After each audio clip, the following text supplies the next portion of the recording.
Hello everyone, welcome to my YouTube channel. So how are you guys? I hope you're fine and doing well. So finally guys, आपका जो fourth exam था वो भी conduct हो चुका है. Then अब बारी आती है आपके नेक्स्ट एग्ज़ाम की, जो है आपका अकाउंटिंग एंड फाइनेंशियल एनालिसिस. ठीक है, तो मुझे कमेंट सेक्शन के अंदर आपको ज़रूर बताना है कि आपका मैनेजरियल इकोनॉमिक्स का जो एग्ज़ाम पेपर था वो कैसा गया. जितने भी टॉपिक्स आपको मैंने बताए थे वो एग्ज़ाम के अंदर कवर अप थे या नहीं थे, तो ये चीज़ आपको ज़रूर बतानी है कमेंट करके. ठीक है, तो चलिए स्टार्ट करते हैं आज की इस वीडियो को. तो अगर अभी तक किसी भी स्टूडेंट्स ने अकाउंटिंग के अंदर कोई भी यूनिट नहीं पढ़ी है, देन उसकी अच्छी तैयारी भी नहीं है, तो मैं गारंटी लेती हूँ तो कि अगर वो इन्हीं टॉपिक्स को अच्छे से कवर करके चलता है तो वो जो बच्चा है आराम से अकाउंटिंग के अंदर अच्छे से पास आउट हो भी जाएगा, देन अच्छे मार्क्स गेन भी करेगा. ठीक है, तो जितनी भी चीज़ें मैं आपको बताते चल रही हूँ इस वीडियो के अंदर, आपको सारी चीज़ें क्या करनी है, 1 बाय 1 फॉलो करनी है. तो चलिए स्टार्ट करते हैं आज की इस वीडियो को. सबसे पहले हम देखते हैं कि आपका जो एग्ज़ाम है वो कब कंडक्ट होना है.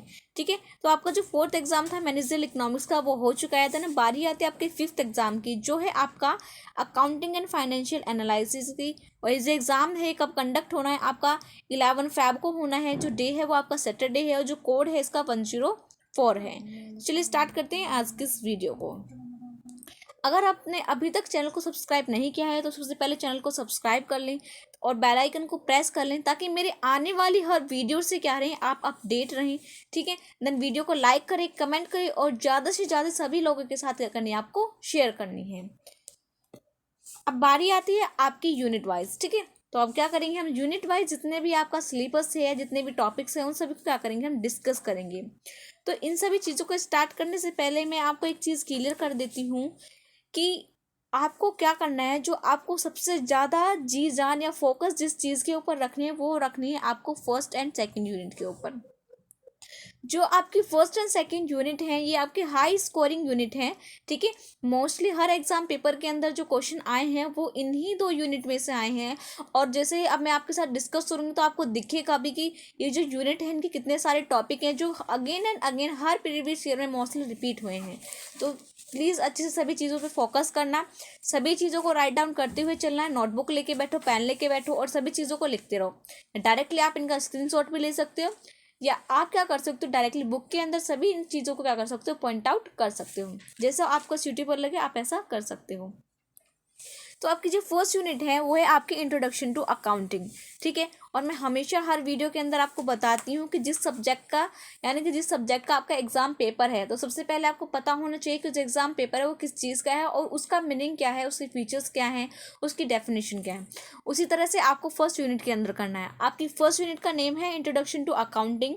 ठीक है, कि आपको पता होना चाहिए कि जो अकाउंटिंग है वो क्या होती है.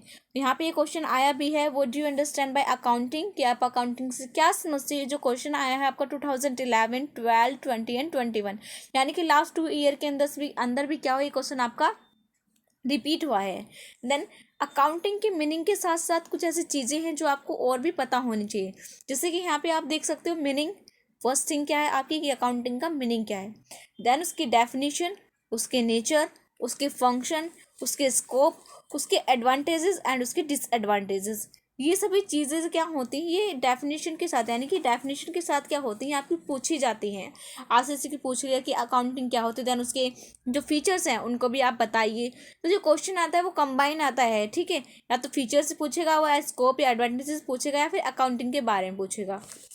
तो आपको क्या करना है, इन सभी चीज़ों को अच्छे से याद करके चलना है. देन अब यहाँ पे एक बात आती है, जैसे कि डायरेक्टली पूछते हैं, कोई क्वेश्चन आ जाता है कि अकाउंटिंग के आपको एडवांटेजेस एंड डिसएडवांटेजेस बताने हैं. तो कुछ स्टूडेंट क्या करते हैं, यहाँ पे एक चीज़ की मिस्टेक करते हैं. मिस्टेक क्या करते हैं कि वो डायरेक्टली अकाउंटिंग के एडवांटेजेस एंड डिसएडवांटेजेस को राइट डाउन स्टार्ट कर देते हैं. ठीक है, लिखना स्टार्ट कर देते हैं, लेकिन आपको ऐसा नहीं करना.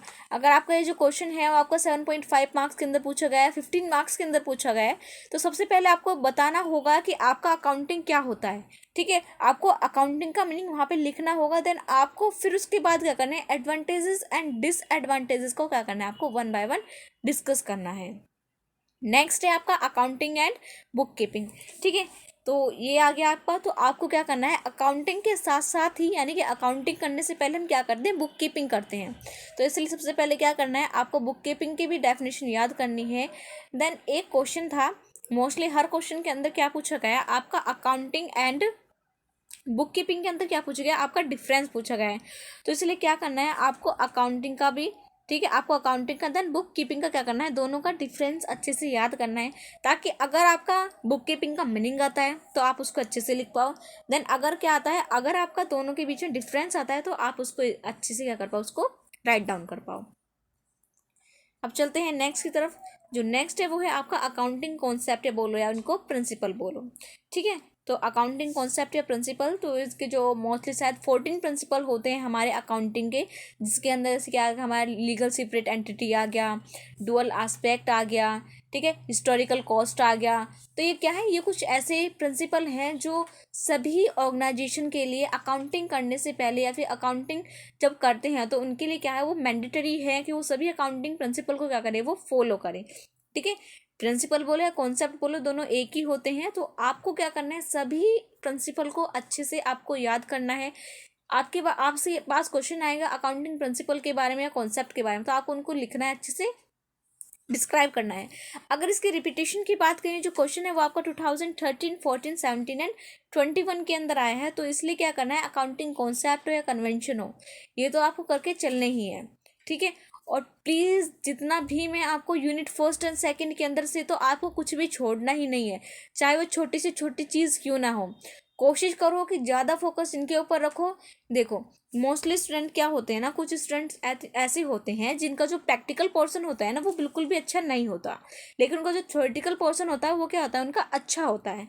तो इसलिए आपको जिस भी बच्चे का इस तरीके से है ना कि उनका प्रैक्टिकल तो अच्छा नहीं है, लेकिन उनकी जो थ्योरेटिकल पोर्शन है वो क्या उनका अच्छा है, वो थ्योरी को अच्छे से याद कर पाते हैं, मेमोराइज कर लेते हैं, उसको अच्छे से लिख पाते हैं, कुछ एक दो पॉइंट अपने पास से भी लिख देते हैं।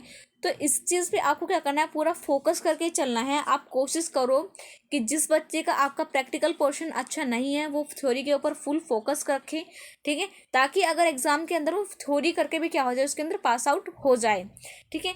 किसी भी स्टूडेंट को थ्योरी छोड़नी नहीं है, अगर आपको आए या ना आए कोशिश करो उसको अटेम्प्ट करने की, ठीक है। तो ये हो गया। तो मोस्टली आपका जो फर्स्ट एंड सेकंड यूनिट के अंदर क्या पूछे हैं, आपका थ्योरी तो सबसे ज़्यादा पूछी ही गई है दोनों यूनिट में से। देन इसके अंदर से कुछ ऐसे प्रैक्टिकल पोर्शन भी हैं जो हर एग्जामिनेशन के अंदर आपको देखने को मिल ही जाएंगे। तो इसलिए क्या करना है, जितनी भी थ्योरी मैं आपको बता रही हूँ, चाहे वो अकाउंटिंग की डेफिनेशन हो, बुक कीपिंग हो, अकाउंटिंग कॉन्सेप्ट हो, कन्वेंशन हो, स्टैंडर्ड हो, ठीक है, तो इन सभी चीज़ों को अच्छे से क्या करना है, आपको याद करना है। तो मैंने आपको पहले ही क्लियर कर दिया है कि आज की जो वीडियो है थोड़ी बड़ी होने वाली है, तो प्लीज़, क्योंकि सभी चीज़ों को अच्छे से मुझे डिस्क्राइब करना होगा, क्योंकि जो स्टूडेंट हैं वो ऐसे भी हैं जो नॉन कॉमर्स बैकग्राउंड से बिलोंग करते हैं, तो उन सभी स्टूडेंट्स के लिए सब चीज़ें समझना थोड़ा डिफिकल्ट हो जाता है, ठीक है। तो इसलिए प्लीज़ आज की जो वीडियो है थोड़ी बड़ी होगी, इसको एंड तक ज़रूर देखना। अब चलते हैं नेक्स्ट की तरफ। यस, जो नेक्स्ट है वो आपका अकाउंटिंग कॉन्सेप्ट हो चुका है, देन बारी आती है आपके अकाउंटिंग कन्वेंशन की तरफ, ठीक है। तो अकाउंटिंग कॉन्सेप्ट एंड कन्वेंशन क्या होते हैं, ये कुछ ऐसे रूल्स होते हैं जो हर ऑर्गेनाइजेशन के लिए फॉलो करना मैंडेटरी होता है। लेकिन जो अकाउंटिंग कॉन्सेप्ट है वो तो मैंडेटरी है ही, लेकिन जो अकाउंटिंग कन्वेंशन है वो मैंडेटरी नहीं है। कोई भी फर्म जो या फिर कोई भी कंपनी है वो अपने अकॉर्डिंग, अगर वो चाहती है कि वो सबसे छोटे से छोटे ट्रांजेक्शन का जो रिकॉर्ड है अपने पास रखे, तो इसलिए वो अकाउंटिंग कन्वेंशन को क्या कर सकती है, फॉलो कर सकती है, देन अकाउंटिंग कन्वेंशन वो बना सकती है। लेकिन ये मैंडेटरी नहीं होते किसी भी ऑर्गेनाइजेशन के लिए। लेकिन फिर भी मैं कहूँगी कि आपको क्या करना है, ये जो क्वेश्चन है आपका रिपीट हुआ था 2014 के अंदर, सिर्फ एक ही बार आया है, और यहाँ पे आपको दिख भी रहा होगा कि अकाउंटिंग कॉन्सेप्ट और कन्वेंशन जो है ये दोनों ही चीज़ जो हैं आपकी एक सेम ईयर के अंदर पूछी गई है 2014 के अंदर। तो ऐसा इस ईयर भी हो सकता है, तो इसलिए क्या करना है, आपको अकाउंटिंग कॉन्सेप्ट को भी अच्छे से कवर करना है। ज़्यादा नहीं, सिर्फ आपके 4 ही कन्वेंशन हैं, ठीक है, और चारों ही कन्वेंशन को अच्छे से करना, उनका मीनिंग देख लेना कि जो आपका 4 कन्वेंशन वो कौन कौन से होते हैं, उनका मीनिंग क्या होता है, ठीक है। नेक्स्ट आते हैं आपका अकाउंटिंग इक्वेशन। तो अकाउंटिंग इक्वेशन जो है वो आपका एक मेजर पार्ट है, किसका, आपका अकाउंटिंग का। लेकिन ऐसा कोई भी सैम्पल पेपर मुझे या एग्जाम पेपर मुझे आपको देखने को नहीं मिला जिसके अंदर आपका अकाउंटिंग इक्वेशन का क्वेश्चन पूछा गया हो। मेनली एक क्वेश्चन आया था 2014 के अंदर, जिसके अंदर क्या थी, उसकी डेफिनेशन थी। तो सिर्फ मीनिंग की बात है, इसको भी अच्छे से आपको याद करना है, आपको पता होना चाहिए कि अकाउंटिंग इक्वेशन क्या होती है, ठीक है। बेसिकली अकाउंटिंग इक्वेशन कुछ नहीं होती, जैसे कि एक फॉर्मूला होता है एसेट्स इज इक्वल टू क्या होता है, जैसे कि हमारा asset is equal to liability plus capital होती है। तो इसी के बेसिस पे क्या बनी है हमारी अकाउंटिंग इक्वेशन बनी है। इसके अंदर क्या होता है, इसका प्रॉपर एक फॉर्मेट होता है। अगर आपके बारे में आता है कि अकाउंटिंग इक्वेशन को डिफाइन करो, अगर ये क्वेश्चन आता है आपका 7.5 मार्क्स या 15 मार्क्स के अंदर ये क्वेश्चन मान लेते हैं आपका आ गया, तो आपको एक चीज़ क्या करते हैं ना, स्टूडेंट सिर्फ मीनिंग लिखते हैं, उसके फीचर्स लिखते हैं, देन एडवांटेजेस लिखते हैं, लेकिन उसका जो फॉर्मेट बनाना क्या कर देते हैं वो भूल जाते हैं। तो ऐसा नहीं करना, आपको फॉर्मेट बना के दिखाना होगा, चाहे पूछा हो या नहीं पूछा हो, आपको बताना होगा कि अकाउंटिंग इक्वेशन को जो हम किस तरह से उसको रिप्रेजेंट करते हैं एक फॉर्मेट के अंदर, ठीक है। तो इसका भी एक फॉर्मेट होता है, जैसे इधर क्या होगा आपका पर्टिकुलर हो गया, देन फिर यहाँ पे आपके क्या होते हैं इस तरीके से यहाँ पे एक लाइन होती है जिसके अंदर यहाँ पे क्या होते हैं आपके एसेट्स होते हैं, then is equal to liability plus capital होते हैं। देन उसके नीचे फिर एक और कॉलम होता है जिसके अंदर आपको बताने होते हैं जितने भी एसेट्स होते हैं आपको सारे राइट डाउन लिखने होते हैं, करने होते हैं। देन उसके बाद सारी लाइबिलिटी, देन सारी कैपिटल, ये सभी चीज़ लिखनी होती है। लेकिन हमेशा याद रखना जो एसेट्स हैं यानी कि जो इस साइड है वो आपकी हमेशा इक्वल रही किसके, आपके इन दोनों साइड के। तो कोशिश करना कि इस तरीके से कोई अच्छा सा फॉर्मेट क्या करके आओ, वहाँ पे बना के आओ। देन नेक्स्ट क्या है फिर वो आपका अकाउंटिंग स्टैंडर्ड्स, ठीक है। अकाउंटिंग स्टैंडर्ड जो होते हैं ये भी होते हैं या कि इंटरनेशनल लेवल पे होते हैं, और इंडिया के भी कुछ ऐसे अकाउंटिंग स्टैंडर्ड हैं, ये भी क्या होते हैं मैंडेटरी होते हैं सभी फर्म के लिए फॉलो करना, ठीक है। तो इनको भी क्या करना है, आपको अच्छे से इनको याद करके चलना है, आपको पता होना चाहिए। देखो ये ना जो फर्स्ट आपकी यूनिट है इसके अंदर बेसिक आपको सिर्फ अकाउंटिंग का क्या दिया गया है, आपको सारी बेसिक नॉलेज दी गई है। और आपका एग्जाम क्या है अकाउंटिंग का, अकाउंटिंग एंड फाइनेंशियल एनालिसिस, ये आपका सब्जेक्ट है और अकाउंटिंग का ये आपका एग्जाम है। तो यानी कि तो क्या है, ये तो मैंडेटरी है कि हर एग्जाम पेपर के अंदर इससे रिलेटेड जितने भी क्वेश्चन आपको पूछे ही जाएंगे, मोस्टली 2-3 क्वेश्चन तो इसी चीज़ से रिलेटेड आएंगे कि अकाउंटिंग क्या होती है, उसके नेचर क्या होते हैं, उसके एडवांटेजेस क्या होते हैं, डिसएडवांटेजेस क्या होते हैं, अकाउंटिंग बुक कीपिंग के अंदर क्या डिफरेंस होता है, क्या आपके अकाउंटिंग कन्वेंशन होते हैं, क्या आपके अकाउंटिंग कॉन्सेप्ट होते हैं, क्या आपके अकाउंटिंग इक्वेशन होते हैं, क्या आपके अकाउंटिंग स्टैंडर्ड होते हैं, ठीक है। तो इन सबको क्या करना है, आपको अच्छे से कवर करना है। अब बहुत से स्टूडेंट ऐसे सोच रहे होंगे कि दी आपने तो फर्स्ट यूनिट के अंदर कुछ छोड़ा ही नहीं। जी हाँ, आपने सही कहा, इसके अंदर मैंने कुछ छोड़ा नहीं है और मैं छोड़ूंगी भी नहीं, क्योंकि जब मुझे पता है, मुझे दिख रहा है कि ये चीज़ें अगेन अगेन रिपीट हो रही हैं, तो उसके बाद मैं कैसे छोड़ सकती हूँ और मैं कैसे किसी भी स्टूडेंट का लॉस करा सकती हूँ, ठीक है। तो मैं नहीं चाहती किसी भी स्टूडेंट का लॉस हो, इसलिए मैं छोटी सी चीज़ को डालने की कोशिश करती हूँ, ठीक है। तो प्लीज़ जितना भी आपको यूनिट फर्स्ट के अंदर मैंने आपको चीज़ें बताई हैं इनको अच्छे से कवर कर लेना, इनको बिल्कुल भी छोड़ना नहीं है, क्योंकि मोस्टली जो क्वेश्चन आते हैं वो थ्योरी के ही आएंगे, ठीक है। जो आपके प्रैक्टिकल के क्वेश्चन आएंगे वो मोस्टली 2 या 3 क्वेश्चन आएंगे आपके प्रैक्टिकली, लेकिन जो थ्योरी के आएंगे वो मोस्टली सारे क्वेश्चन किसके रहेंगे, आपके थ्योरी के रहेंगे। और जिस बच्चे का आपका प्रैक्टिकल पोर्शन क्या है आपका वीक है, तो उसका जो क्या बोलते हैं ना कि आ, भला होगा वो किसकी वजह से होगा, आपका थ्योरी की वजह से ही होगा। जो नेक्स्ट यूनिट है वो है, चलते हैं आपकी नेक्स्ट यूनिट के ऊपर। जो नेक्स्ट यूनिट है वो है आपकी मैकेनिज्म ऑफ अकाउंटिंग, ठीक है। तो ये भी जो आपकी यूनिट है ये भी क्या है, आपकी हाई स्कोरिंग है। क्या ये है, आपकी हाई स्कोरिंग है, बहुत ज़्यादा इंपॉर्टेंट है आपकी फर्स्ट यूनिट की तरह, क्योंकि इसके अंदर से भी जो मोस्टली थ्योरी क्या है आपके साथ शेयर होगी एग्ज़ाम पेपर के अंदर, ठीक है। लेकिन जो 2 क्वेश्चन है मोस्टली जो आपके सेकंड यूनिट के अंदर से दो क्वेश्चन है वो तो आपके आने ही आने हैं, ठीक है। वो कौन से क्वेश्चन होंगे उनको हम डिस्कस करेंगे। जो फर्स्ट है वो है आपका जर्नल एंट्री, ठीक है। तो आपको पता होना चाहिए कि जर्नल एंट्री क्या होती है, उसका क्या मीनिंग है, क्या उसके फॉर्मेट है, क्या उसके फीचर्स हैं, और जर्नल एंट्री का बनाने से किसी भी ऑर्गेनाइजेशन को क्या फ़ायदे होते हैं, क्या डिसएडवांटेजेस हैं, क्या एडवांटेजेस हैं, इन सभी चीज़ों के बारे में क्या होनी चाहिए, आपको प्रॉपर नॉलेज होनी चाहिए। मैं आपको क्लियर करके चलती हूँ, जर्नल एंट्री का मीनिंग तो हर एग्जाम पेपर के अंदर पूछा ही जाता है। साथ ही साथ हर एग्जाम पेपर के अंदर क्या आता है, आपका एक क्वेश्चन आता है किस चीज़ से रिलेटेड, आपका जर्नल एंट्री से रिलेटेड। तो आपको क्या करना है, जर्नल एंट्री को अच्छे से अंडरस्टैंड करना है कि जर्नल एंट्री क्या होती है, क्या उसका फॉर्मेट है, क्या कौन कौन से ऐसे गोल्डन रूल्स होते हैं जिनके बेसिस पे हम जर्नल एंट्री करते हैं, ठीक है। तो ये बेसिक चीज़ें हैं, आप सभी को पता होनी चाहिए। जो कॉमर्स से रिलेटेड यानी कॉमर्स बैकग्राउंड से रिलेट करते हैं स्टूडेंट, उनके लिए तो बहुत ज़्यादा ईजी होगा ये सब चीज़ें, लेकिन जो नॉन कॉमर्स है उसके लिए थोड़ी हार्ड होंगी। तो मैं प्रीफर करूँगी कि आपको अपने बेसिक के ऊपर ध्यान देने की जो बहुत ज़्यादा ज़रूरत है। लेकिन अब आपके पास टाइम ही नहीं है, परसों ही आपका एग्ज़ाम है, तो आपको करना सिंपली करना कुछ नहीं है। अगर आप क्वेश्चन वगैरह सोल्व नहीं कर सकते तो कोशिश करो कि जो थ्योरी है उसको ज़्यादा से ज़्यादा क्या करो, आप उसको कवर करो, ठीक है।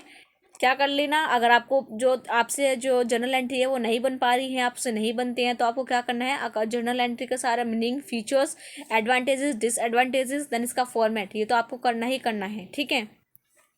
अगर इसकी रिपीटेशन की बात करें, ये जो क्वेश्चन है ये आपका है 2012, 17, 18, 19, 20 एंड 21। यहाँ आपको दिख ही रहा होगा, मोस्टली 3-4 ईयर्स के अंदर क्या हुआ है, क्वेश्चन आपका रिपीट हुआ है। जनरल एंट्री का जो क्वेश्चन है वो आता है, तो इसको प्लीज़ अच्छे से कर लेना। जो नेक्स्ट है वो है आपका what you mean by final account, ठीक है। फाइनल अकाउंट से आप क्या समझते हैं। तो ये जो क्वेश्चन है ये भी आपको हर एग्जाम पेपर के अंदर क्या मिलेगा, देखने को मिलेगा। तो सबसे पहले क्या होना चाहिए, फाइनल अकाउंट के बारे में पूछा है कि फाइनल अकाउंट क्या होता है। सबसे पहले आपको क्या पता होना चाहिए, उसका मीनिंग पता होना चाहिए कि किस फाइनल अकाउंट का क्या मीनिंग होता है, उसके फीचर्स क्या होते हैं, उसके एडवांटेजेस डिसएडवांटेजेस क्या होते हैं। फिर उसके बाद आपको पता होना चाहिए कि कौन कौन से हमारे फाइनल अकाउंट का पार्ट हैं, ठीक है। मेनली जो फाइनल अकाउंट का जो पार्ट होते हैं वो ऐसे 3 अकाउंट होते हैं जो हमारे फाइनल अकाउंट के अंदर आते हैं। जब वो 3 अकाउंट एक साथ बन जाते हैं तभी क्या बन जाता है, हमारी फर्म का फाइनल अकाउंट बन जाता है, ठीक है। तो 3 अकाउंट हमारे कौन कौन से होते हैं, जो सबसे पहले क्या बनता है, आपका ट्रेडिंग अकाउंट बनता है। क्या बनता है, आपका ट्रेडिंग अकाउंट बनता है। तो आपको क्या करना है, ट्रेडिंग अकाउंट के बारे में पता होना चाहिए कि ट्रेडिंग अकाउंट हम किस लिए बनाते हैं, ऐसे कौन कौन से एक्सपेंसेस होते हैं जो ट्रेडिंग अकाउंट के अंदर क्या होते हैं, आपके इन्वॉल्व होते हैं, ठीक है। तो इस तरह से आपको फॉर्मेट बनाना, इधर आपको क्या लिखना है, डेबिट लिखना है, इधर आपको क्रेडिट लिखना है। ये क्या होगा, आपका पर्टिकुलर हो गया, इधर आपका अमाउंट हो गया, इधर ही पर्टिकुलर हो गया, इधर भी आपका अमाउंट होगा। अब इधर क्या आता है, सबसे पहले आपको क्या आता है, यहाँ पे आपका आता है ओपनिंग स्टॉक, ठीक है। देन इसके यानी कि जो क्रेडिट साइड, इसके लास्ट में क्या आएगा, आपका क्लोजिंग स्टॉक, ठीक है। फिर इधर ओपनिंग स्टॉक के नीचे आपके जितने भी सारे डायरेक्ट एक्सपेंसेस हैं, तो वो इधर क्या आएंगे, आपके सारे डायरेक्ट एक्सपेंसेस आएंगे, इधर क्या आएगी, आपके डायरेक्ट इनकम आएगी, ठीक है। तो आपको करना कुछ नहीं, जितने भी डायरेक्ट एक्सपेंसेस आप है हमारी ऑर्गेनाइजेशन के हैं, कंपनी के हैं, वो किसके अंदर आएंगे, आपके ट्रेडिंग अकाउंट के अंदर आएंगे। देन फिर क्या आपके ट्रेडिंग अकाउंट से क्या चीज़ निकलती है, ट्रेडिंग अकाउंट के लास्ट में आप ट्रेडिंग अकाउंट हम किस लिए बनाते हैं, हम इसलिए बनाते हैं ताकि हमें पता चल जाए कि हमारी ऑर्गेनाइजेशन का, हमारी कंपनी का, हमारी फर्म का क्या ग्रॉस प्रॉफिट है और क्या ग्रॉस लॉस है। जो ग्रॉस प्रॉफिट निकलता है वो आपका डेबिट साइड निकलता है, जो ग्रॉस लॉस निकलता है वो आपका क्रेडिट साइड निकलता है। तो ये क्या है, कुछ बेसिक चीज़ें हैं, इनको क्या करना है, आपको अच्छे से पता होना चाहिए कि आपका जो ग्रॉस प्रॉफिट है, ग्रॉस लॉस है, वो कौन से अकाउंट से निकलता है, या फिर हमारे ट्रेडिंग अकाउंट से निकलता है, ठीक है। फिर ट्रेडिंग अकाउंट के अंदर से कौन कौन से एक्सपेंसेस हैं जो आते हैं, जैसे कि हमारे वेजेस हो गया, ठीक है, हमारा परचेज हो गया, परचेज रिटर्न हो गया, सेल्स हो गया, सेल्स रिटर्न हो गया। तो ये कुछ ऐसे एक्सपेंसेस हैं जो एक्सपेंसेस या इनकम है जो किसके अंदर आते हैं, आपके ट्रेडिंग अकाउंट के अंदर आते हैं। मेनली ट्रेडिंग अकाउंट के अंदर कौन कौन से एक्सपेंसेस आते हैं, आपके डायरेक्ट एक्सपेंसेस आते हैं, कौन कौन से आपके डायरेक्ट एक्सपेंसेस आते हैं। तो इसलिए क्या करना है, आपको पता होना चाहिए कि किसी भी ऑर्गेनाइजेशन के लिए कौन कौन सी एक्सपेंसेस डायरेक्ट होते हैं, कौन कौन से इनडायरेक्ट होते हैं। फिर उसके बाद आपको क्या बनाना होता है, उसके बाद आपको बनाना होता है प्रॉफिट एंड लॉस अकाउंट। ये किसका पार्ट है, ये भी हमारे फाइनल अकाउंट का पार्ट है। और जो प्रॉफिट एंड लॉस हम इसलिए बनाते हैं ताकि हमें पता चल जाए कि हमारी ऑर्गेनाइजेशन का कितना नेट प्रॉफिट है, कितना नेट लॉस है। इसलिए क्या बनाते हैं, हम अपने प्रॉफिट एंड लॉस अकाउंट को बनाते हैं। तो आपको इसी तरह से एक फॉर्मेट बनाना है। फॉर्मेट बनाने के बाद यहाँ पे आपको डेबिट शो करना है, इधर आपको क्रेडिट शो करना है, इधर आपका पर्टिकुलर एंड अमाउंट। तो ये क्या हो गया, आपका प्रॉफिट एंड लॉस अकाउंट को क्या हो गया, आपका फॉर्मेट हो गया। अब यहाँ पे आपने देखा होगा कि यहाँ पे यस, ट्रेडिंग अकाउंट से क्या निकला है, आपका ग्रोस प्रॉफिट या ग्रोस लॉस निकला है। अब यही ग्रोस प्रॉफिट और ग्रोस लॉस किसके अंदर जाएगा, आपका इससे क्या होगी, आपकी क्रॉसिंग होगी। क्रॉसिंग कैसे होगी, जो आपका ग्रोस लॉस आया है, अगर आपका ट्रेडिंग अकाउंट में क्या आया, आपका ग्रोस लॉस आया है, ग्रोस लॉस किधर साइड आया है, वो आपका क्रेडिट साइड आया है। और जो ग्रोस प्रॉफिट आया है वो किधर आया है, वो आपका डेबिट साइड आया है। तो ये जो क्या होगा, अभी डेबिट के इधर जाएंगे, प्रॉफिट एंड लॉस अकाउंट के अंदर जो आपका ग्रोस प्रॉफिट है वो किधर जाएगा, वो आपका क्रेडिट साइड जाएगा। देन जो ग्रोस लॉस है वो आपका किधर जाएगा, डेबिट साइड जाएगा। यानी कि जो नेक्स्ट हमारे ग्रोस प्रॉफिट या ग्रोस लॉस होते हैं वो उसके जस्ट अपोजिट साइड जाते हैं, किसके अंदर, हमारे प्रॉफिट एंड लॉस अकाउंट के अंदर, ठीक है। तो ये सभी चीज़ें मैं आपको पता हो गया, यानी कुछ जो मोस्टली स्टूडेंट हैं उन सभी को ये चीज़ें पता होंगी, लेकिन कुछ ऐसे भी स्टूडेंट हैं जिन्होंने पूरे सेमेस्टर में बुक नहीं उठा कर देखी। इसलिए मैं चाहती हूँ कि थोड़ी थोड़ी चीज़ें उनकी एक इसी पार्ट के अंदर थोड़ी थोड़ी क्लियर करती हुँ चलूँ, ताकि अगर आप किसी भी टीचर, अच्छे टीचर से, यूट्यूब के टीचर से अगर आप पढ़ रहे हो या फिर बुक से भी आप खुद से पढ़ रहे हो, तो आपको ये सब चीज़ें आप देख रहे हो फॉर्मेट वगैरह, तो आपको अच्छे से क्लियर हो जाए। इसलिए ये सभी चीज़ें मैं आपको बता रही हूँ, और इसलिए आज का जो पार्ट है वो आपका बड़ा होने वाला है। ठीक है, देन ये हो गया। अब क्या करने हैं, यानी कि जो आपका क्या हुआ, ग्रोस प्रॉफिट या ग्रोस लॉस। हमेशा याद रखना, ग्रोस प्रॉफिट या ग्रोस लॉस कभी भी एक साथ आपका ट्रेडिंग अकाउंट से नहीं मिलेगा। या तो आपका एक बार ट्रेडिंग अकाउंट में आपको ग्रोस प्रॉफिट मिलेगा, या फिर आपको ग्रोस लॉस बने मिलेगा। ठीक है, और वही क्या होगा, अब उसका क्या होगा, हमारा क्रॉस सेक्शन होगा, यानी क्रॉसिंग होगी। उसकी क्रॉसिंग कैसे होगी, जो आपका ग्रोस प्रॉफिट आया है वो किधर जाएगा, आपका क्रेडिट साइड आएगा, किस घर के अंदर, आपके प्रॉफिट एंड लॉस के अंदर। यहाँ पे आ गया आपका ग्रोस प्रॉफिट, इधर क्या आ गया आपका ग्रोस लॉस आ गया। ये आपका कहाँ से ट्रांसफर हुआ है, ये आपका ट्रेडिंग अकाउंट से ट्रांसफर हुआ है। ठीक है, देन फिर जो आपका होता है प्रॉफिट एंड लॉस अकाउंट, इसके अंदर क्या आते हैं, आपके सारे इनडायरेक्ट एक्सपेंसेस जो होते हैं वो किसके अंदर आते हैं, आपको प्रॉफिट एंड लॉस अकाउंट के अंदर आते हैं। तो आपको पता होना चाहिए कि आपके इनडायरेक्ट एक्सपेंसेस कौन से होते हैं, इनडायरेक्ट इनकम कौन सी होती है जो आपकी प्रॉफिट एंड लॉस अकाउंट के अंदर आती है। जैसे कि आपका वेजेस, सैलरी हो गया, सैलरी एंड वेजेस हो गया, डेप्रिशिएशन हो गया, प्रोविजन हो गया, ठीक है, देन रेंट हो गया। तो ये ऐसे क्या है, ये आपके इनडायरेक्ट एक्सपेंसेस हैं। जैसे कि आपका कमीशन हो गया या फिर रेंट रिसीव्ड हो गया, ये क्या हो गया, आपकी इनडायरेक्ट इनकम हो गई। तो इन सभी चीज़ों के बारे में क्या होनी चाहिए, आपको पता होना चाहिए। फिर उसके बाद आपको क्या मिलेगा, यानी कि जो आपका प्रॉफिट एंड लॉस अकाउंट है वहां से क्या मिलेगा, आपको नेट प्रॉफिट या नेट लॉस मिलेगा। क्या मिलेगा आपको, इधर से आएगा आपका नेट प्रॉफिट, इधर क्या आएगा आपका नेट लॉस। फिर जो नेट प्रॉफिट और नेट लॉस है ये किधर जाएगा, ये आपका जाएगा बैलेंस शीट के अंदर। उसके बाद आपको क्या बनानी है, उसके बाद आपको यहाँ पे बना के दिखानी है अपनी बैलेंस शीट। क्या बनानी थी आपको, यहाँ पे बैलेंस शीट बनानी है। ये हो गया, ये क्या हो गया, बैलेंस शीट का फॉर्मेट हो गया। इधर क्या आती है आपकी, इधर आती है, इधर डेबिट क्रेडिट नहीं आता, इधर आता है आपकी लाइबिलिटी, इधर क्या आते हैं आपके एसेट्स आते हैं। जितने भी एसेट्स होंगे वो इधर आएंगी, जितनी भी लाइबिलिटी होंगी वो लाइबिलिटी के नीचे आएंगी। ठीक है, तो और हमेशा याद रखना एसेट और लाइबिलिटी का जो हमेशा इक्वल होता है, यानी कि जो सम होता है ओवरऑल दोनों का हमेशा क्या होता है, आपका इक्वल होता है। ठीक है, तो ये क्या था, ये सभी चीज़ों का फॉर्मेट है। इसीलिए क्या करना है, इसी तरह से आपको सभी चीज़ों का फॉर्मेट बना के दिखाना है। साथ ही साथ फाइनल अकाउंट के बारे में पूछें, सबसे पहले बताओ कि फाइनल अकाउंट क्या होता है, उसको बनाने से ऑर्गेनाइजेशन क्या क्या फ़ायदे होते हैं, उसके एडवांटेज बता देते हैं। उसके बाद क्या करना है, आपको सभी चीज़ों के फॉर्मेट बनाने हैं, देन दिखाने हैं। ठीक है, किसी एग्जाम पेपर के अंदर मेरे को ऐसा भी क्वेश्चन देखने को मिला है जिसके अंदर आपसे पूछा है कि व्हाट इज ट्रेडिंग अकाउंट। तो आपको बताना है कि ट्रेडिंग अकाउंट क्या है, देन उसका फॉर्मेट बनाना है, देन फॉर्मेट को भी क्या करना था, आपको डिस्क्राइब करना था। तो इसलिए क्या करना है, जो क्वेश्चन है बहुत ज़्यादा इंपॉर्टेंट है। फाइनल अकाउंट का क्वेश्चन हमेशा मिलता है, थ्योरी का भी देन प्रैक्टिकल का भी। ठीक है, तो आपको क्या करना है, ट्रेडिंग अकाउंट को अच्छे से कवर करना, सॉरी फाइनल अकाउंट को। ठीक है, तो आपको पता होना चाहिए कि फाइनल अकाउंट क्या होता है। अगर इसकी रिपीटेशन की बात करें, जो आया है आपको 2012, 13, 15, 16, 17, 18 एंड 19 के अंदर आया है। ठीक है, ये था ये ट्रेडिंग यानी फाइनल अकाउंट की क्या थी, आपकी थ्योरी का जो क्वेश्चन है वो इन ईयर के अंदर क्या आपका रिपीट हुआ है। अब बात कर लेते हैं आपका जो ट्रेडिंग यानी कि जो फाइनल अकाउंट का जो आपका प्रैक्टिकली क्वेश्चन है वो कौन कौन से ईयर में आया है। ठीक है, जिसके अंदर आपको फाइनल अकाउंट के अंदर तीनों ही अकाउंट बनाने होते हैं, trading, profit and loss and balance sheet. तो 2012, 13, 15, 16, 17, 18, 19, 19 एंड 21। तो आपको दिख ही रहा होगा कि जो आपका ट्रेडिंग अकाउंट या जो फाइनल अकाउंट का जो क्वेश्चन है वो आपका मोस्टली हर ईयर के अंदर क्या करा जाता है, आपसे पूछा जाता है। तो इसलिए क्या करना है, आपको फोकस करना है फर्स्ट यूनिट की सारी थ्योरी के ऊपर, देन सेकंड यूनिट की आपकी थ्योरी के साथ साथ जितने भी प्रैक्टिकल पोर्शन है उसको भी कवर करना। नॉर्मल चीज़ें हैं, आपको पता होनी चाहिए ट्रेडिंग अकाउंट क्या होता है, बैलेंस शीट क्या होती है, प्रॉफिट एंड लॉस क्या होता है, कौन कौन सी चीज़ें इन चीज़ों के अंदर इन्वॉल्व होती हैं। फिर नेक्स्ट क्या है आपका डेप्रिशिएशन। ठीक है, डेप्रिशिएशन का मीनिंग, इसके फीचर्स और इसके दोनों ही इसके क्या हो गए या मेथड्स के बारे में पता होना चाहिए, SLM एंड WDV। ठीक है, उससे रिलेटेड भी क्वेश्चन आता है आपका। ठीक है, तो ये जो क्वेश्चन है इसका रिपीटेशन की बात करें 2012, 14, 16, 17, 19 एंड 20 के अंदर ये जो क्वेश्चन है डेप्रिशिएशन का आपसे पूछा गया है। तो क्या करना है, आपको इसको भी अच्छे से कवर करना है। आज की जो वीडियो होगी वो सबसे बड़ी होगी, तो सॉरी गाइस, मैं क्या करूँ, जब इतनी सारी चीज़ें हैं तो मैं कुछ भी नहीं छोड़ सकती, तो इसीलिए आज की वीडियो थोड़ी बड़ी है। नेक्स्ट है आपका डबल एंट्री सिस्टम। तो आपको पता होना चाहिए कि डबल एंट्री सिस्टम और सिंगल एंट्री सिस्टम आपका क्या होता है, ठीक है। तो डबल एंट्री सिस्टम क्या होता है, जिसके अंदर हमारे डेबिट एंड क्रेडिट साइड का जो अमाउंट होता है वो इक्वल होता है, ठीक है। देन सिंगल एंट्री सिस्टम क्या होता है, जिसका एक ही साइड का अमाउंट होता है। तो इसलिए क्या करना है, आपको डबल एंट्री सिस्टम के बारे में पता होना चाहिए। बेसिकली हमारी जो अकाउंटिंग है वो किसके ऊपर डिपेंड है और किसके अकॉर्डिंग वर्क करती है, वो हमारे वर्क करती है डबल एंट्री सिस्टम के अकॉर्डिंग, वो इसी के ऊपर डिपेंड है, ठीक है। तो आपको पता होना चाहिए कि डबल एंट्री सिस्टम क्या होते हैं। अगर इस डबल एंट्री सिस्टम के बारे में जो पूछा गया है, ठीक है, वह है आपका 2012, 14, 16, 17 एंड 18 के अंदर। नेक्स्ट है आपका अकाउंटिंग रूल।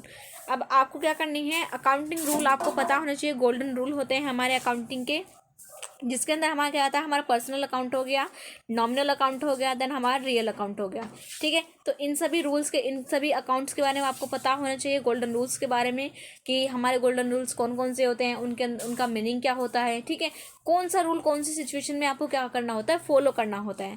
बेसिकली जब आप क्या करोगे, जब आप अपनी जर्नल एंट्री करोगे ना, तो उसके अंदर जो हमारे जितने भी रूल्स हैं सारे फॉलो होते हैं, क्योंकि जो जर्नल एंट्री वो इन रूल्स के अकॉर्डिंग ही क्या होती है, पास आउट होती है।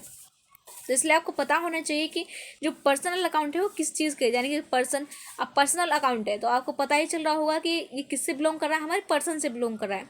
तो इसके अंदर किसी भी फर्म हो गई या किसी भी पर्सन का नेम जिसके अंदर, जिस एग्जाम क्वेश्चन के अंदर आ जाता है ना जर्नल एंट्री के अंदर, तो उसके अंदर हमारा कौन सा रूल लगता है, उसके अंदर हमारा पर्सनल अकाउंट का रूल लगता है, ठीक है, ठीक है। देन नेक्स्ट है हमारा नॉमिनल अकाउंट, फिर आ गया हमारा रियल अकाउंट। नॉमिनल अकाउंट जिसके अंदर हमारे जितने भी हमारे एक्सपेंसेस होते हैं वो क्या होते हैं, हमारे डेबिट होते हैं, ठीक है। जितने भी हमारे एक्सपेंसेस होते हैं वो हमारे डेबिट होते हैं। देन जितनी भी हमारी इनकम होती है वो क्या होती है, हमारी क्रेडिट होती है। एक्सपेंसेस या बोलो या लॉस बोलो, क्या है expenses, all expenses and losses are debit, all income and gains क्या होंगे, हमारी क्रेडिट होंगी। देन पर्सनल अकाउंट में debit the receiver and credit the giver. Then real account के अंदर आएंगे debit what comes in, credit what goes out. तो ये क्या है, ये इनके रूल्स हैं तीनों ही अकाउंट के। इन तीनों ही अकाउंट के जितने भी रूल्स हैं आपको पता होने चाहिए। आपको ये भी पता होना चाहिए कि कौन सा रूल कौन सी सिचुएशन के अंदर आपका लगता है। तो इन सभी चीज़ों को प्लीज़ अच्छे से कवर करना। फिर आता है आपका ट्रायल बैलेंस।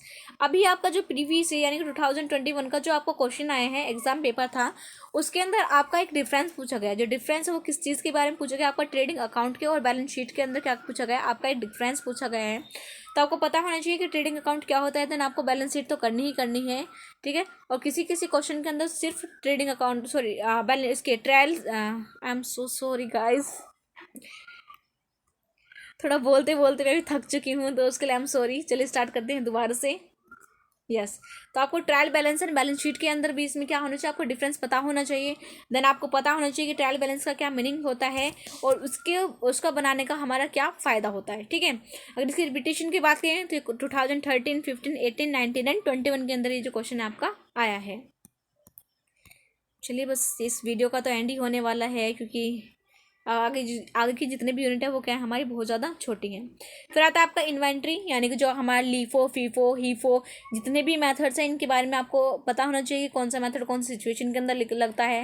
या फिर जो इन्वेंट्री है ये आपका इतना इंपॉर्टेंट नहीं है, क्योंकि ये जो क्वेश्चन है इसका सिर्फ एक ही बार आया, वो भी 2016 के अंदर, और इसके बारे में जो पूछा गया है वो सिर्फ 2015 एंड 16 के अंदर पूछा गया है, ठीक है। और वो भी सिर्फ मीनिंग, और जो क्वेश्चन आया वो सिर्फ आपका 2016 के अंदर आया है, लेकिन फिर भी आप एक बार इसको पढ़ लेना। देन रूल्स भी हो गए आपके डेबिट एंड क्रेडिट के। ये जो क्वेश्चन है आपका 2016, 20 एंड 21, यानी कि लास्ट 2 ईयर के अंदर क्या हुआ है, आपका डेबिट एंड क्रेडिट के जो रूल्स है वो आपसे पूछे गए हैं। तो ये तो कंपलसरी है, क्योंकि जो जितनी भी जनरल एंट्री है वो इन्हीं रूल के बेसिस पे चलती है, इन्हीं रूल के अकॉर्डिंग वो पास आउट होती है। तो इनके बारे में क्या होनी चाहिए, आपको प्रॉपर नॉलेज होनी चाहिए। चलिए अब जो वीडियो है जल्दी से खत्म होने वाली है। फिर आते हैं आपके यूनिट थर्ड। जो यूनिट थर्ड है वो आपके एनालिसिस ऑफ फाइनेंशियल स्टेटमेंट, ठीक है। तो यूनिट थर्ड का नेम क्या है आपका, एनालिसिस ऑफ फाइनेंशियल स्टेटमेंट। मैं हर वीडियो में बोलती हूँ, हर पार्ट में बोलती हूँ कि सबसे पहले आपको पता होना चाहिए कि जिस चैप्टर यूनिट का नेम है उससे रिलेटेड आपको नॉलेज होनी ही चाहिए। तो फाइनेंशियल एनालिसिस यानी कि फाइनेंशियल स्टेटमेंट को एनालाइज करने के लिए क्या बनते हैं, जैसे सबसे पहले क्या होता है हमारा, क्या इसके अंदर क्या होता है, हमारा रेशियो होता है, रेशियो। देन फिर होता है हमारा comparative balance sheet and profit and loss. फिर होता है हमारा common size statement, comparative statement हो गया, कॉमन साइज स्टेटमेंट हो गया, ठीक है। फिर हो गया हमारा कैश फ्लो हो गया, ठीक है। तो इन्हीं सभी चीज़ों के अकॉर्डिंग क्या करते हैं हम अपनी फाइनेंशियल पोजीशन को क्या करते हैं, हम इनको इन सभी चीज़ों के बेसिस पे क्या करते हैं, उसको एनालाइज करते हैं। तो इन सभी चीज़ों के बारे में क्या होनी चाहिए, आपको प्रॉपर नॉलेज होनी चाहिए। कंपैरेटिव और कॉमन साइज स्टेटमेंट से रिलेटेड किसी भी एग्जाम पेपर के अंदर कोई भी क्वेश्चन नहीं आया है, लेकिन फिर भी आपको बेसिक मीनिंग तो पता ही होना चाहिए कि इनका मीनिंग क्या होता है। ठीक है, अब बात कर लेते हैं इसके अंदर से कौन कौन से ऐसे टॉपिक हैं जो आपके रिपीट हुए हैं। जो फर्स्ट है आपका difference between current and liquid ratio की। करंट और लिक्विड रेशियो के अंदर क्या डिफरेंसेस होते हैं, जो क्वेश्चन है वो आपको 2020 के अंदर आया। नेक्स्ट है आपका रेशियो एनालिसिस की। जो रेशियो एनालिसिस क्या होता है, इसके नेचर्स क्या होते हैं, इसके फीचर्स क्या होते हैं, इसके अंदर कौन कौन से यानी कि इसके टाइप्स क्या होते हैं, इसके लिमिटेशन क्या होते हैं, तो इन सभी चीज़ों के बारे में क्या होना चाहिए, आपको प्रॉपर नॉलेज होनी चाहिए। ये जो क्वेश्चन है ये आपको 2020 और 21 के अंदर आया, यानी कि लास्ट ईयर 2 ईयर के अंदर क्या हुआ आपका रिपीट हुआ है। देन कितने रेशियो होते हैं, उनके क्या फॉर्मूले होते हैं, उनके बारे में क्या होना चाहिए, आपको पता होना चाहिए। जो क्वेश्चन है वो आपको 2020 के अंदर आया है। नेक्स्ट चलते हैं यूनिट 4 के अंदर। जो नेक्स्ट 4 यूनिट है वो आपकी फंड फ्लो एनालिसिस। ठीक है, इसके अंदर हम क्या करते हैं, फंड फ्लो को एनालाइज करते हैं। जो इसका फर्स्ट है तो आपको पता होना चाहिए सबसे पहले कि फंड फ्लो एनालिसिस की हम किसी भी ऑर्गेनाइजेशन के फंड को किस तरह से एनालाइज करते हैं, क्या उसके नेचर्स होते हैं, क्या फीचर्स है, क्या एडवांटेज है, डिसएडवांटेजेस, तो इन सभी चीज़ों को तो आपको कवर करना ही है। देन नेक्स्ट चलते हैं आपका इसका वर्किंग कैपिटल की। वर्किंग कैपिटल क्या होती है, और मोस्टली किसी किसी क्वेश्चन के अंदर यानी कि जो लास्ट ईयर का जो क्वेश्चन था उसके अंदर वर्किंग कैपिटल से रिलेटेड आपका एक क्वेश्चन भी आया है। तो इसलिए आपको पता होना चाहिए कि वर्किंग कैपिटल क्या होती है, और वह किसी भी ऑर्गेनाइजेशन की वर्किंग कैपिटल हम किस तरह से फाइंड आउट करते हैं। तो उससे रिलेटेड आपको प्रैक्टिकल के बारे में भी आपको पता होना चाहिए। इससे रिलेटेड जो क्वेश्चन है वो आपको 2020 एंड 21 के अंदर आया है। अब आपको मेनली देखने को मिलेगा कि आप यूनिट 3, यूनिट 4 एंड यूनिट 5 हैं, उनके जितने भी क्वेश्चन हैं वो आपको लास्ट ईयर के ही मिलेंगे, प्रीवियस ईयर में नहीं मिलेंगे। वो इसलिए ऐसा है क्योंकि आपकी जो यानी कि यूनिट 3, 4 एंड 5 ये तीनों ही जो यूनिट हैं ये आपकी लास्ट ईयर के अंदर ही आपके सेमेस्टर फर्स्ट के अंदर आई हैं, ऐड ऑन हुई हैं। उनसे पहले ये तीनों यूनिट नहीं थी आपके बीबी के फर्स्ट सेमेस्टर में। ठीक है, इनसे पहले दूसरी यूनिट थी तो उनको रिमूव करके इन सभी यूनिट को ऐड किया गया है। तो इसलिए इन जितने भी क्वेश्चन है वो आपको करने हैं, क्योंकि लास्ट ईयर के अंदर ही ऐड ऑन हुई है, और इनके जितने लास्ट ईयर के अंदर इनके क्या है, इनके क्वेश्चन पूछे गए हैं। जो नेक्स्ट है वो है आपका फंड फ्लो स्टेटमेंट की। जो फंड फ्लो स्टेटमेंट है वो क्या होता है, क्या उसका फॉर्मेट होता है, उसके बारे में भी आपको पता होना चाहिए। जो क्वेश्चन है वो आपका 2020 या 21 यानी कि लास्ट 2 ईयर्स के अंदर क्या हुआ है, आपका एड ऑन हुआ है, उसी के अंदर क्या है क्वेश्चन आपका आया है। ठीक है, उसके ऑब्जेक्टिव क्या है, उसके फंक्शन क्या है, देन उसका फॉर्मेट क्या है, इन सभी चीज़ों के बारे में आपको प्रॉपर नॉलेज होनी चाहिए। आज की फाइनल जो लास्ट यूनिट है वो है आपकी कैश फ्लो एनालिसिस। तो सबसे पहले आपको पता होना चाहिए कि कैश फ्लो किसी भी फर्म के हम कैश फ्लो को किस तरह से एनालाइज करते हैं, क्या कौन कौन से इनपुट होते हैं, किस तरह से इनपुट होता है, क्या आउटपुट होता है, कैश फ्लो स्टेटमेंट क्या होता है, उसके अंदर कितनी एक्टिविटीज़ इन्वॉल्व होती हैं। तो कैश फ्लो स्टेटमेंट के अंदर हमारी क्या होती है, हमारी तीन एक्टिविटीज़ इन्वॉल्व होती हैं। तो कुछ इस तरह से इसका फॉर्मेट होता है। यस, इधर आपका अमाउंट आ गया, देन इधर क्या आ गया, आपका टोटल आ गया। ठीक है, जो आपकी फर्स्ट एक्टिविटी होती है वो क्या होती है, आपकी ओपनिंग एक्टिविटी। ठीक है, जो सेकंड एक्टिविटी होती है वो होती है आपकी इन्वेस्टिंग एक्टिविटी। जो थर्ड एक्टिविटी होती है वो आपकी फाइनेंशियल एक्टिविटी। उसके बाद आपका कैश एंड कैश इक्विवेलेंट होता है। तो इस तरह का आपका कुछ फॉर्मेट होता है। देन इसके अंदर क्या होता है, कुछ बहुत सारा वर्किंग नोट होता है। तो इसका जो क्वेश्चन है वो आपका लास्ट ईयर के अंदर ही पूछा गया है। ठीक है, तो ये जो कैश फ्लो स्टेटमेंट है बहुत हार्ड चैप्टर है। देन इसका जो अगर आपने 10th क्लास में 12th क्लास में पढ़ा है तो आपके लिए इजी है, लेकिन अगर आपने नहीं पढ़ा है तो आपके लिए इसको कवर करना, इसके क्वेश्चन को करना बहुत ज़्यादा क्या है, ट्रिकी है। लेकिन फिर भी अगर आप कोशिश करें तो कर सकते हैं। लेकिन आज सिर्फ आपके पास एक ही दिन का दिन है, तो मुझे नहीं लगता कि 1 डे में आप इस सारी चीज़ों को कवर कर पाओगे। तो इसलिए कोशिश करना कि जितनी भी सारी आपकी थ्योरी है उसको तो कवर कर ही लो, चाहे आप प्रैक्टिकल पोर्शन कवर करो या नहीं करो। मैं आपको एक बात और बता देती हूँ, अकाउंट की ना एक स्पेशलिटी, अकाउंट जो सब्जेक्ट है इसके अंदर एक खास बात है। वो खास बात ये है कि अगर आप क्वेश्चन नहीं करो लेकिन अगर आप उसका फॉर्मेट बना देते हो, देन अगर आपको ये पता है कि जो डेबिट साइड के अंदर क्या आएगा, क्रेडिट साइड के अंदर क्या आएगा, अगर आप ये चीज़ भी लिख देते हो तो आपको उस चीज़ के भी क्या मिलते हैं, आपको उस चीज़ के भी नंबर मिलते हैं। फॉर्मेट बनाने तक के अकाउंट के अंदर आपको नंबर मिलते हैं। तो इसलिए मैं बोल रही हूँ कि सब चीज़ों का आपका फॉर्मेट जो है ना पता होना चाहिए। कि अगर आपने जैसे कि थ्योरीज के बारे में थोड़ा सा लिख दिया कि ये इस अकाउंट के बारे में ये लिख दिया, तो उसके बाद अगर फिर आप ना फॉर्मेट बना के छोड़ दो। अगर आपको क्वेश्चन नहीं हो रहा है, अगर आपको पता है कि एक दो चीज़ें हैं कि भाई ये चीज़ हमारी डेबिट में जाएगी, क्रेडिट में जाएगी, अगर आप इतने भी चीज़ करके छोड़ देते हो ना तो उस चीज़ के भी क्या मिलेंगे, आपको नंबर मिलेंगे, आपको मार्क्स मिलेंगे। तो इसलिए मैं बोलूँगी कि आपको छोड़ना कुछ भी नहीं है, सारी चीज़ों को क्या करना है, कवर करना है, और सारी चीज़ों को क्या करना है, आपको अच्छे से क्या करना है, अंडरस्टैंड करना है। ठीक है, तो आज के इस पार्ट में सिर्फ इतना ही। तो आज की जो वीडियो है वो आई एम सॉरी थोड़ी बड़ी हो गई, लेकिन मैं क्या करूँ, जो सिलेबस है या फिर जो चीज़ें हैं वो इतनी बड़ी हैं तो मैं कुछ भी चीज़ नहीं छोड़ सकती। सो लास्ट तक देखने के लिए thank you very much everyone. Then मेरी तरफ से आप सभी के लिए ढेर सारी शुभकामनाएं। देन मैं आप प्रे करूँगी कि सभी जो स्टूडेंट का जो एग्ज़ाम पेपर है अकाउंट का वो क्या जाए, बहुत अच्छा जाए, किसी भी स्टूडेंट का जो पेपर है वो छूटे ना। और मैं एक चीज़ और क्लियर करके चलती हूँ, प्लीज़ ज़्यादा से ज़्यादा फोकस करना कि आप क्या करना है, सेक्शन सी से स्टार्ट करना अगर आपको आता है। लेकिन अगर आप प्रैक्टिकल पोर्शन आपको आता है, क्योंकि मेनली जो सेक्शन सी के अंदर अगर थ्योरेटिकल क्वेश्चन पूछे जाते हैं तो आप वहाँ से स्टार्ट करना। कोशिश करना कि 15 मार्क्स से जो क्वेश्चन है उनको पहले कवर करो, ठीक है, फिर आप बी के करो, देन फिर आप सेक्शन ए के करो। लेकिन अगर आपको जो प्रैक्टिकल क्वेश्चन नहीं बन पाया है तो फिर आप अपने अकॉर्डिंग जैसे आपको सूटेबल लगे उसके अकॉर्डिंग आप थ्योरेटिकल क्वेश्चन करो, आप अपने को अटैम्प्ट करो। लेकिन टाइम वेस्ट नहीं करना। मोस्टली स्टूडेंट का जो टाइम मैनेजमेंट इतना अच्छा नहीं होता, जिसकी वजह से उनका जो एग्जाम पेपर होता है वो ना छूट जाता है, यानी उनको सब कुछ आता है लेकिन वो उनका जो पेपर होता है वो छूट जाता है। तो ऐसा नहीं करना, कोशिश करो कि सारे जो क्वेश्चन पेपर है उसको टाइम के अंदर क्या कर पाओ, उसको सॉल्व कर पाओ, ठीक है। सो कॉन्फिडेंटली जाना, कॉन्फिडेंटली एग्जाम पेपर को लिखना। Then thank you very much everyone for watching this video. If you new on my channel so don't forget to like, comment and subscribe my channel. Also share this video with your all friends and colleagues. Once again, all the best everyone for your tomorrow exam. Bye bye. See you soon in the next video. Stay tuned. See you soon.